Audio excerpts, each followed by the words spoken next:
Ok, vamos entonces a resolver algunos problemas, algunos ejemplos todavía de mecánica cuántica antes de entrar a la parte de física atómica. Esto corresponde al capítulo 40 todavía. Este problema lo saqué del libro de Ian Colley. Por eso, como no están obligados a tenerlo, tomé la copia de ese libro y se las presento acá. Dice acá, posición más probable y posición promedio. Dos interesantes cantidades son las posiciones más probables y la promedio de la partícula.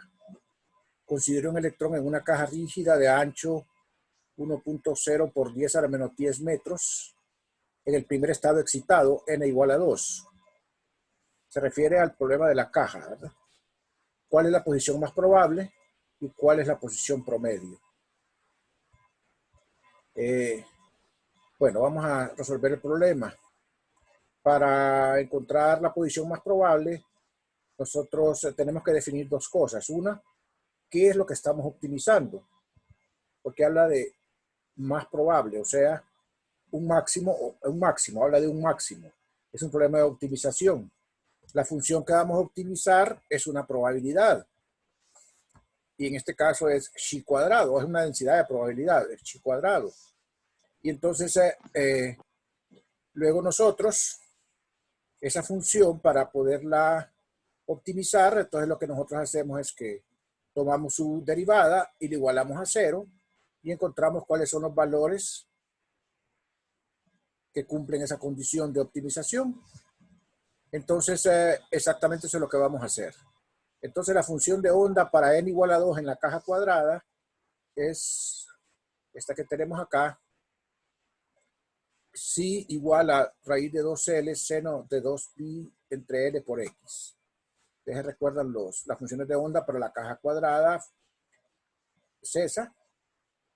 Luego, entonces, la función al cuadrado, o sea, la función por su módulo, por su conjugado, como en este caso es real la función, simplemente eleva al cuadrado.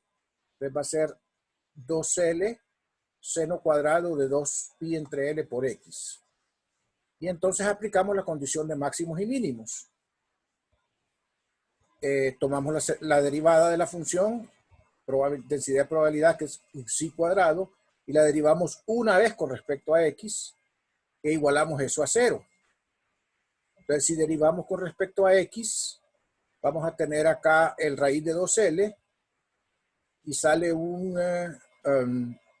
como está, perdón, el 2L que está aquí afuera, sale un 2 por el seno cuadrado, la regla de la cadena saca el 2πl interno, seno de 2πx entre lx, por la derivada interna, que es la derivada del seno, que es el coseno. Entonces, esta sería la derivada. Si nosotros igualamos esto a 0, para establecer la condición de máximos o mínimos, entonces nosotros vamos a ver que esto va a ser 0. Aquí está la explicación abajo.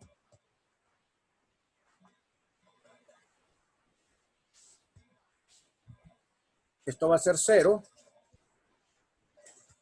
cuando el seno es 0. Y el seno es 0 en 2πx sobre L igual a 0, igual a pi, a 2pi, etcétera. O sea, acuérdense que el seno es 0 en esos valores. Cuando el argumento es 0,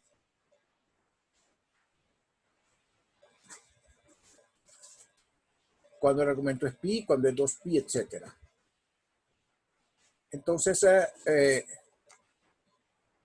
ahí va a ser 0 el seno. O cuando el coseno sea 0 también. Y entonces el coseno es 0 en los múltiplos de pi medios. O sea, en pi medios, 3 pi medios, etcétera. O sea que los máximos y mínimos se presentan en 0, L medios, L, L cuartos, 3L sobre 4. En esos valores de X, ¿verdad? Cuando X cumple esa condición. Despejando acá, ¿verdad? Por ejemplo, el primero sería acá, 2πx entre L igual a 0, X igual a 0. 2πx entre L igual a 2, X igual a L. Aquí en los otros, 2πx entre L igual a, permítame, pero es que estoy admitiendo unas personas aquí, entonces 2πx entre L, cuando en el otro caso, cuando es igual a pi medios, entonces acá se cancela el pi, entonces quedaría cuando L es L cuartos, X es L cuartos, etc. Los últimos, o sea, L cuartos y 3L cuartos son los máximos. Yo quisiera que ahí ustedes hicieran lo siguiente. Él lo hace aquí con una, usa la figura 3810, dice ahí, con una curva, donde ve cuáles son los valores máximos. No la muestra acá. Pero lo que tienen que hacer ustedes es la condición de máximos. ¿Cuál es la condición de máximos? Para definir, porque aquí tienen una lista de máximos y mínimos. Para definir el criterio de que son máximos o mínimos, ustedes recuerdan que lo que tienen que hacer es tomar la segunda derivada. La primera derivada da esto. Toman la segunda derivada y eso les queda una función de X. Y van sustituyendo para ver cuáles son positivos y cuáles son negativos. Donde la segunda derivada es positiva, son mínimos. Y donde la segunda derivada es negativa, son máximos. Si ustedes usan ese criterio, van a encontrar que los L cuartos y 3L cuartos son los máximos. Estos dos que están acá. No lo hace aquí explícitamente porque lo hace gráficamente. Yo les recomiendo que ustedes tomen para máximos el criterio de la segunda derivada. Donde les da menor que 0, son máximos. Donde les da mayor que 0, son mínimos. Ustedes lo que quieren son los máximos. Entonces, en X igual a L cuartos y X igual a 3L cuartos, es máxima la probabilidad, ¿verdad? Lo que nos piden acá es máxima, es la posición más probable. O sea, es la posición que con más probabilidad se va a dar para la partícula dentro de la caja.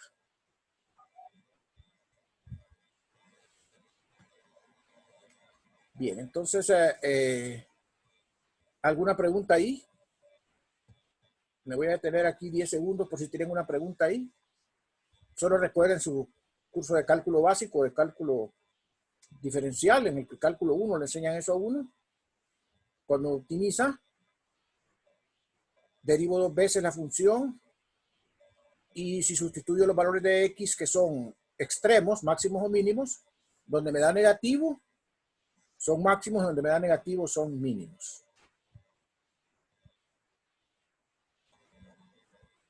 Bueno, esos serían los valores más probables. Ahora, eso no es lo mismo que el promedio. El promedio es el lugar donde tiende a estar más tiempo la partícula, que es diferente a los máximos y los mínimos. El promedio es el lugar donde tiende a estar más tiempo. O sea, en qué posición está más tiempo, más veces la partícula. Entonces, como vamos a tomar el promedio de una variable, la variable que vamos a promediar es X, porque es la posición. Entonces aquí va f de X, que es X, y tomamos aquí la función de ponderación, que es la densidad de probabilidad, psi cuadrado. Entonces aquí tienen ustedes otra vez psi cuadrado, que es 2 entre L, seno cuadrado de 2pi entre L por X. Y colocan la X acá. Entonces, para hacer esta integral, pues entonces lo que utilizan es una de las identidades del doble ángulo. Ustedes saben que el seno cuadrado de un ángulo es 1 menos el coseno del doble ángulo. Entonces el doble ángulo, si el ángulo es 2pi entre L por X, el doble ángulo es 4pi entre L por X. Y entonces me queda esta expresión que está acá, ¿verdad? Para integrar. Vayan por favor al apéndice. En el apéndice, en el apéndice del libro de Servo inclusive están las integrales. Esta es una integral que se hace por partes, ¿verdad? Porque es sobre todo la segunda, porque la primera pues es la integral de X, que es X al cuadrado. Ahí no hay problema.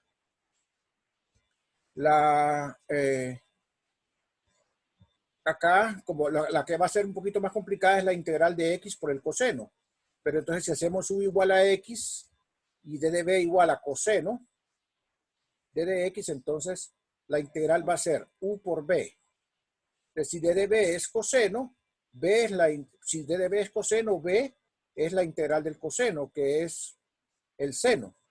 Entonces aquí quedaría u por b menos el integral de b de du. Pero b de du entonces es simplemente la integral del coseno. Y entonces ya, perdón, la integral de b de du. B de du es seno, entonces la integral es el coseno y d de u simplemente es 1. Es una integración por partes muy simple la que tienen que hacer aquí. Si ustedes necesitan, pues vayan a las fórmulas. El libro de Servo tiene atrás su tabla de integrales. Aquí el punto es, ¿verdad?, que al hacer esa integral el resultado va a dar L medios. L medios. Ese sería el valor más probable para encontrar la posición más probable. Es el valor más probable para la, perdón, no el más probable, el valor promedio, que es diferente, repito, es el valor promedio. Es el valor donde va a tender a estar más la partícula dentro de la caja. Lo que se llama el valor de esperanza o el valor de expectación. Me paro un momentito acá. No me acuerdo si es la seno cuadrado. Esta misma tiene un error en el Serway. Porque el Serway se la da directamente, la integral ya la integral le da como fórmula. Creo que tiene un errorcito ahí. Por eso yo prefiero a veces mejor hacerla así con el doble ángulo y hacer la integral yo solo para evitar errores. O si no, hay que buscar una tabla, ¿verdad? Otra tabla para estar más seguros. Pero tiene un errorcito ahí la tabla del Serway. Por favor, quisiera que verificaran la integral del seno cuadrado y la del coseno cuadrado comparándola con otra tabla que tengan ustedes o con un libro de cálculo para que corrijan ese error. Es por si quieren usar la tabla directamente, ¿verdad?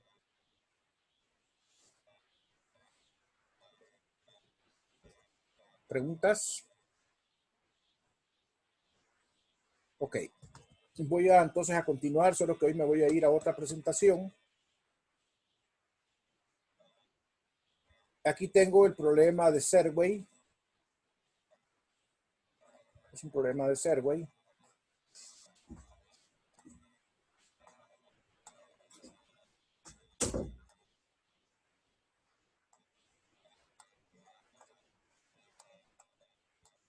El capítulo 41. Serway 41, que es el de mecánica cuántica. No es el 40, sino que es el 41. Capítulo 41.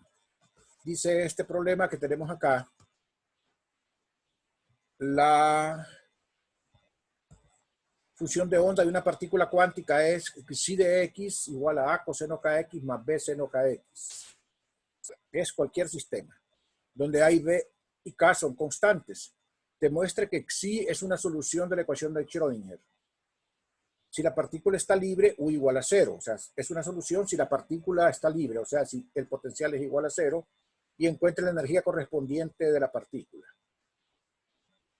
Bien, entonces la ecuación de Schrödinger es esta que tenemos acá, ¿verdad? Esta es la ecuación de Schrödinger, menos h barra cuadrado sobre 2m segunda derivada respecto a x más u por psi igual a e por psi.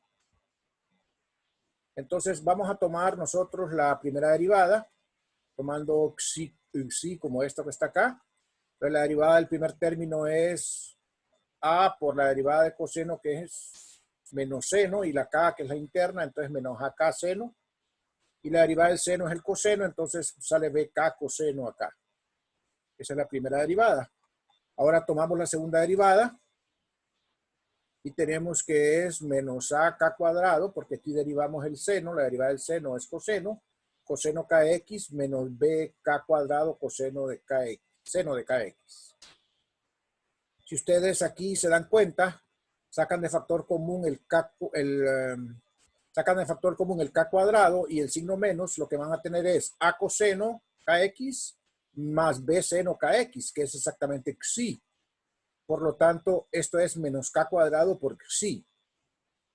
Entonces sustituyen esto en la ecuación de Schrödinger. Primer término, entonces, menos h barra cuadrado sobre 2m por la segunda derivada, les va a quedar menos h barra cuadrado sobre 2m por menos k al cuadrado por xi más u por xi igual a la energía por xi. Si tomamos u igual a 0, porque eso es lo que nos dicen, aquí menos por menos da más, lo que nos da es que es igual a h barra cuadrado k cuadrado sobre 2m.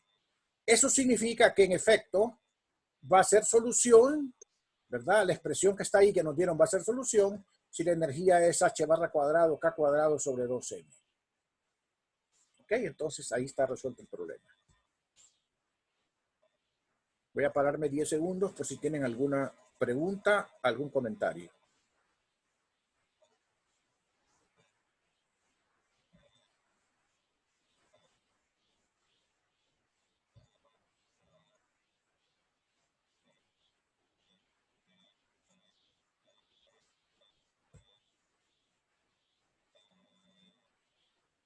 Voy entonces a continuar.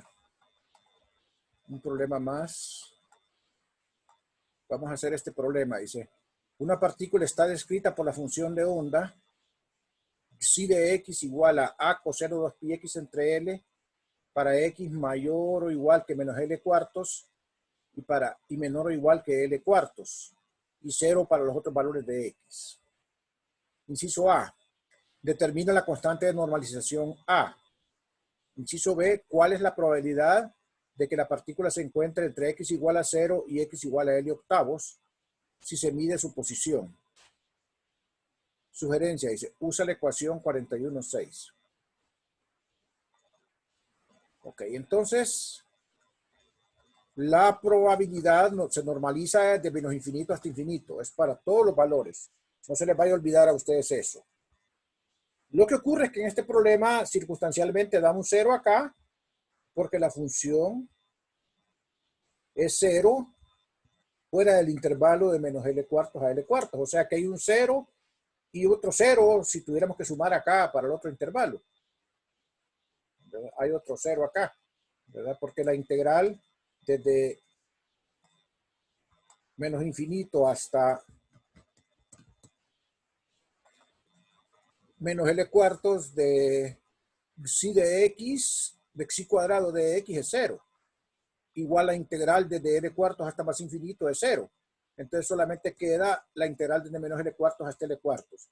Pero cuidado, si la función tuviera aquí en vez de un 0, tuviera otro valor, tuviera más valores, si estuviera definida por partes, tendrían que incluir los términos acá. Les hago esa mención porque les puede ocurrir una situación así. A lo mejor hasta en los problemas, inclusive que dejaron, hicieron de tarea, ya tuvieron que ver eso, ¿verdad? De tener ese cuidado. En este caso se da la situación simple, ¿verdad? De que solamente es de menos L cuartos a L cuartos. Entonces tomo psi cuadrado, que sería a cuadrado coseno cuadrado de esta función, igual a 1. Entonces esta es una sustitución directa, u igual a 2πx entre L, d de u es 2πl por d de x, o sea, d de x es L entre 2pi d de u. Y entonces la integral va a ser a cuadrado coseno cuadrado de u, desde el límite inferior hasta el límite superior. Le pongo aquí límite inferior y límite superior porque no he cambiado todavía los límites, los voy a cambiar hasta el final. Y entonces esta es la función que les queda aquí del diferencial, que la van a sacar para afuera junto con el a cuadrado.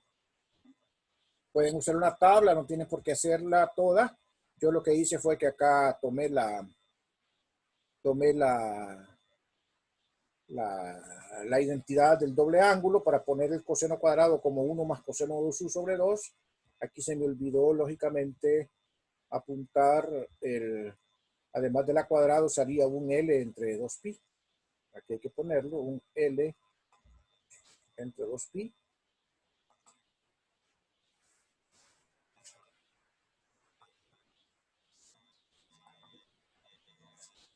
Entonces aquí vamos a escribir un L sobre 2pi.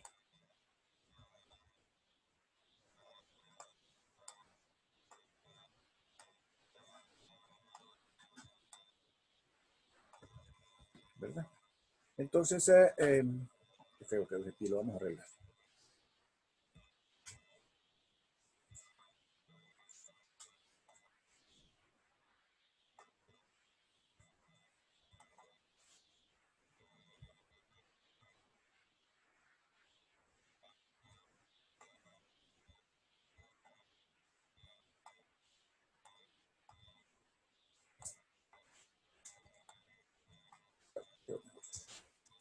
Entonces, al hacer la integral, ya nosotros sabemos que esa integral es u más, sería acá el 1 medio que sale acá, ¿verdad?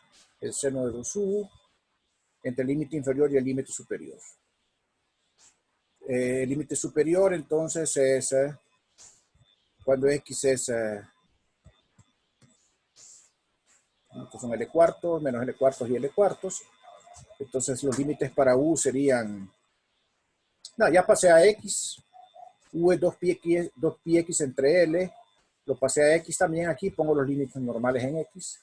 Y al sustituir, entonces, ustedes van a tener acá que es el seno siempre se va a cancelar y solamente va a quedar aquí al sustituir x acá menos L cuartos. Entonces queda L cuartos más L cuartos porque menos por menos da más. Y entonces al final de cuentas lo que les va a quedar es a cuadrado L sobre 4. Y eso acuérdense que es igual a ¿cuánto? Eso es igual a 1. Y entonces de aquí despejamos y lo que vamos a tener al sacar raíz cuadrada es que A es 2 sobre raíz de L. Ese resultado va a ser importante porque ya le dimos un número a la constante de normalización y ya con eso podemos calcular nosotros valores, podemos calcular valores de la constante de normalización, podemos calcular valores esperados, podemos calcular valores más probables, ¿verdad? Entonces ya con eso estamos preparados. De hecho, en el inciso B, lo que a nosotros nos piden es, en el inciso B, lo que nosotros nos piden es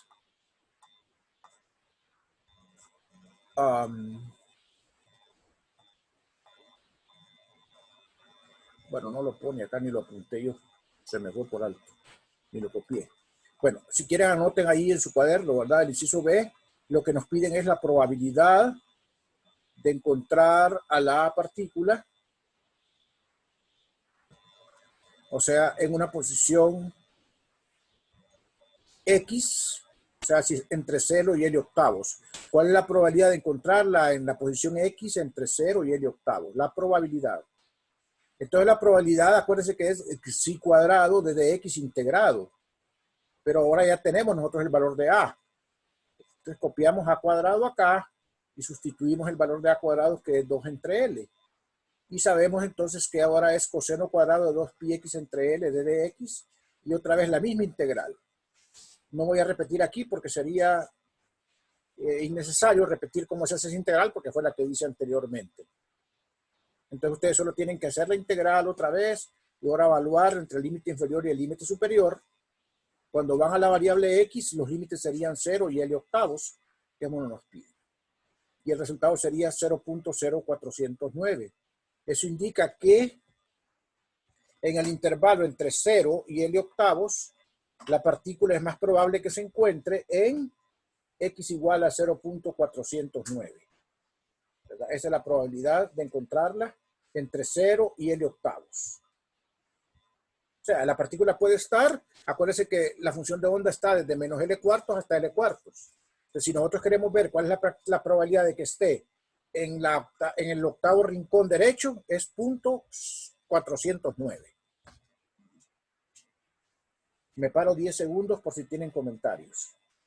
Si quieren acá, les vamos a anotar aquí, aunque sea un poquito feo la letra, pero la pregunta es probabilidad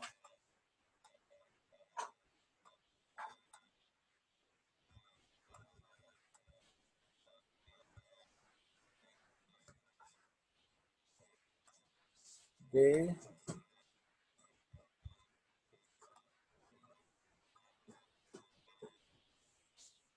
que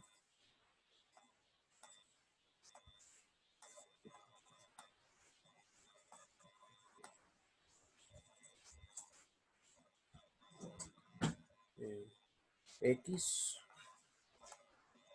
esté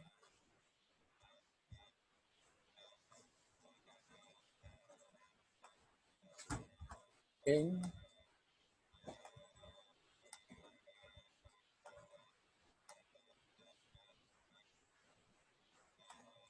0, L octavos.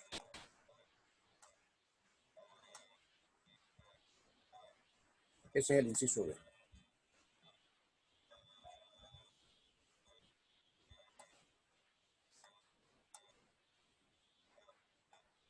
Entonces, fíjense bien que ese no es el valor promedio. Para encontrar el valor promedio, ¿qué hubieran hecho ustedes? Para encontrar el valor promedio, hubieran tenido que venir acá y colocar la X acá e integrar X y eso les hubiera dado el valor promedio. Entonces, no estamos pidiendo el valor promedio acá. Estamos pidiendo la probabilidad. Y la probabilidad solo lleva la integral de xi cuadrado en el intervalo que la quieren calcular. ¿Preguntas?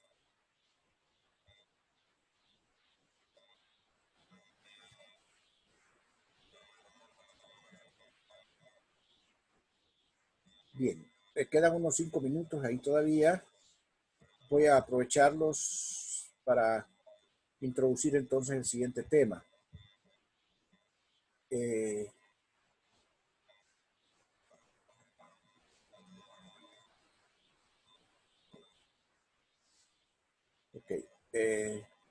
Vamos a entrar ahora a ver física atómica.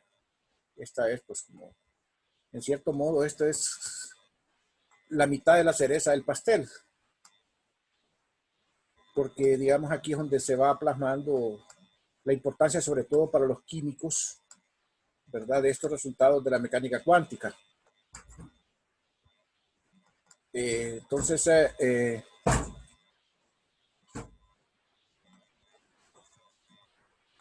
vamos a comenzar entonces nosotros a ver esto. Lo que vamos a ver, aquí va casi todo el capítulo número 42, con excepción de algunas cositas ahí que las agregué, las voy a agregar yo en un complemento de la presentación, pero está bastante completa esta presentación. Entonces vamos a hablar primero de los primeros modelos atómicos, y ahí de los números cuánticos, y por último de la tabla periódica. Bueno, los primeros modelos atómicos comenzaron pues cuando se comenzó a conocer la naturaleza que tenían los electrones, la naturaleza eléctrica de los electrones y de los mismos átomos. Ya se sabía que los átomos estaban compuestos, eran neutros y que estaban compuestos de carga positiva y negativa, por lo tanto. Entonces, el primer modelo fue el modelo de J.J. Thomson. Esta fue una secuencia, ahí en ese laboratorio, creo que fue el de Cambridge, ahí se originó todo, realmente, ¿verdad? Fue una secuencia, una escuela secuencial, ¿verdad? Donde Thomson fue el maestro, de ahí vino Rutherford, de ahí vino Niels Bohr, inclusive Werner Heisenberg fue alumno de ese grupo. Entonces fue realmente un grupo súper productivo, aunque pasó por etapas en las cuales los modelos no fueron los correctos, ¿verdad? Pero el conocimiento se va construyendo así sobre errores, ¿verdad? Y se toma lo bueno y se desecha lo malo, pero así se va haciendo. Entonces el primer modelo fue el modelo de Thomson. ¿Qué asumía Thomson? Thomson asumía que el átomo era como una especie de budín, por eso se le llamó inclusive el modelo del budín, donde los electrones estaban incrustados como pasas en la, perdón, que era una carga positiva donde estaba todo, ¿verdad? La gran masa, y que los electrones se distribuían como pasas, como si fueran las chispas en una galleta de chocolate, que es lo mismo, ¿verdad? Esto pues era congruente con que el átomo era eléctricamente neutro y por lo menos eso lo cumplía. Y ese modelo se tomó como válido hasta que los experimentos famosos de Ernst Rutherford lo botaron, ¿verdad? Porque Ernst Rutherford comenzó a bombardear con partículas alfa láminas de metales, específicamente de oro, y él descubrió unas cosas interesantes. Por ejemplo, de que muchas de las partículas alfa iban de paso, la mayor parte de ellas, pero las muy poquitas que no hacían eso, algunas salían dispersadas y otras salían rebotando en 180 grados de la lámina de oro. Eso no podía deberse a la interacción con los electrones. Eso significaba de que encontraban alguna zona muy masiva, pequeña, porque la dispersión eran pocas, no eran muchas, donde estaban las cargas positivas. Entonces, ese fenómeno observado llegó a botar el modelo de Thomson y a pensar entonces que más bien la carga positiva estaba en una región pequeña del espacio y los electrones estaban distribuidos dentro de una región mucho más amplia. Después se vio que esa región era de naturaleza esférica, pero que, digamos, era una región mucho más grande que la región donde estaba la carga positiva, y ahí inclusive fue donde nació el núcleo, que es el lugar que alberga a los protones, a la carga positiva. Entonces, en el modelo de Thomson no se esperaba que hubiera ese rebote. Así, o sea, no se esperaba que o sea, lo que se hubiera esperado del modelo de Thomson era que como la carga positiva era grande, rebotaran todas y regresaran. Sin embargo, solo fueron unas pocas las que rebotaban. Entonces, eso fue lo que votó el modelo de Thomson y se aceptó el modelo entonces donde la carga positiva estaba en regiones bien pequeñas y la carga negativa estaba distribuida sobre regiones mucho más grandes.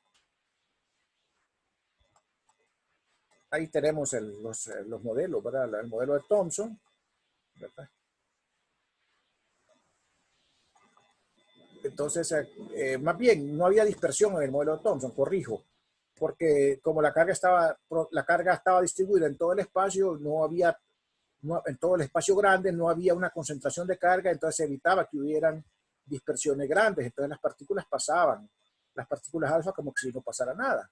En el modelo de Rutherford, cuando una partícula alfa encontraba un núcleo, o sea, una carga positiva, salía rebotada con un ángulo o inclusive con 180 grados, dependiendo cuál era lo que le llamaban el parámetro de impacto, o sea, la distancia a la cual incidía del núcleo. Creo que se me cortó ya.